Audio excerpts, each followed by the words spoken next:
I think I'm a bigger deviled egg fan than I even realize, and especially when they're pickled. So we're going to take the Buffalo Lemon Pepper blend. It's one of our newer releases. We're going to make a bread and butter brine. Bread and butter brine. So it's a pickle brine. It's going to be apple cider vinegar, white vinegar, sugar, buffalo lemon pepper, mustard seed. Once that comes to a boil, just set it to the side, let it go to room temp. Of course, you're going to hard boil your eggs or soft boil to like a medium plus.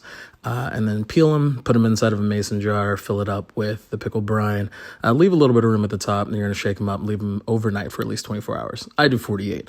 Split them, take the yolks out, make a really simple filling. So that's going to be Duke's Mayo, Duke's Horseradish mustard, a little bit of our Spiceology black and blue hot sauce, and some of the pickle brine. And then just, beat that mercilessly and until it's really smooth.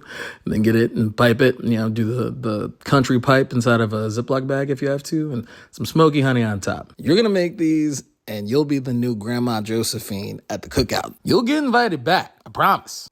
I ain't going to give you my ticket, but I might bring you with me.